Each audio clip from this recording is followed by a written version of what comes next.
Hi, I'm Hunter from Unity Manufacturing. We're here in my garage in Columbus, Ohio, and I'm going to tell you about these pushrod wrenches, which I'm going to demonstrate on my 1975 Shovelhead.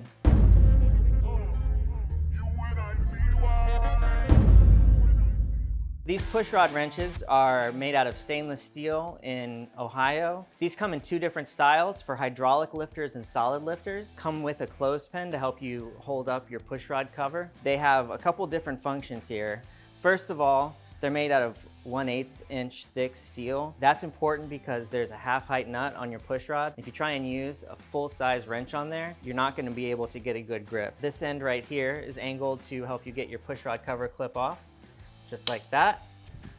The wrenches themselves, you got, for this one, this is a solid set. You got 2 1/2 inch and 1 7/16. That will work on solid lifters. On the other end for these, 9/16 and a 5/8 box end here. And this 5/8 is actually the right size for a Super E float bowl. So now I'm gonna walk you through how easy it is to adjust your pushrods with these. So I've already removed the clip. I'm gonna lift up the pushrod cover, and with the clothespin, I'll hold it up.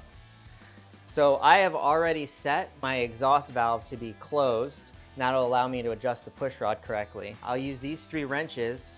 They fit on the 3 different nuts on your pushrods. There, and then one of the features is that this is made out of 1/8 inch stainless, and it fits this half height nut right here really well, so you can get a good grip and not strip your nuts. So I've already loosened my pushrod up all the way. It's as loose as can be. So what I'd like to do to get started is just twist this lower part right here. This part right here, I like to twist it, get it finger tight. I'll go till I can't spin it anymore with my fingers. And that'll get me started pretty close. And then once I can't spin that anymore, I'll switch to the wrenches. I'll put the 7/16 on this lower part, and then I'll put a 1/2 on this bigger part here. Now keep twisting until I start getting resistance. So right now I just hit this point of resistance where it's really tight, and you don't want it to be that tight. So I'm gonna back off a little bit. The way you want your pushrods to be adjusted is you want to be able to spin it freely. And this is too tight, I can't spin it, so I'm going to loosen it up a little more. That's still a little too tight. Loosen up a little bit more. So now I can spin this pretty freely. And that's just about right. So now I have to lock this jam nut in place. I'll twist it up, this jam nut right here. Lift it up into place. And this is the tricky part where you got to use all 3 wrenches at the same time. You got to hold this lower part in place. You got to hold the upper part in place. And you want to lock down the jam nut. Okay, that's locked down. Now you want to go back and check to make sure that's still loose enough, because sometimes it'll tighten up on you when you do that. And this is good to go.